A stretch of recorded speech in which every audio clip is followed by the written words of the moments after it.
در ناحیه به نام میر سید علی حمدانی روز 8 مای 74 سالگی غلبه در جنگ بزرگ وطنی جشن گرفته شد. چوربینی دانه از مراسم گلچنبر گذاری آغاز یافت. سابقه‌داران مهنت نزد مجسمه مادر گریان گلچنبر گذاشتند. سپس با اشتراک جوانان نفرانی که سالهای جنگ بزرگ وطنی نزدیکانشان را گم کردند با رسم آنها راهپیمایی پارک ابدزنده دایر گشت.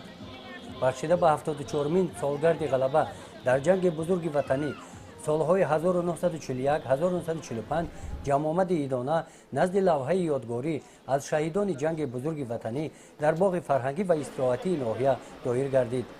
جانشین رئیس ناحیه به نام میر سید علی حمدانی سنیفما تقی مرادزاده قید نمودند که سالهای جنگ بزرگ وطنی 1000 نفر جوانان از ناحیه میر سید علی حمدانی به فرانک رفته از آنجا برنگشتند.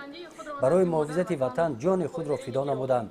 از اشتراکچیان جنگ در ناحیه 4 نفر در قید حیات باقی ماندند.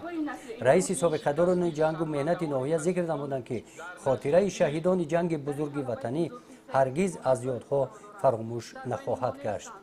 چی؟ گریه نکنه به مردن من، اما بدانه که من از این سال مردن شدم. در قسمت فرهنگی چهارمینی از حیات دوره جنگی قهرمانی جوانان از ایجادیات ادیبان سویتی تاجیک صحنه‌های جالب نمایش داده شدند. این صحنه‌ها را نورسان با توجهی بلند تماشا کردند. همچنین در این روز شعرهای دوره جنگی از جانب نورسان با حس بلند وطن دوستی سراییده شدند. گزارش خواجه نظریف خدای نظر ظهورف از ناحیه میر سید علی حمدانی برای برنامه اطلاعاتی نوید.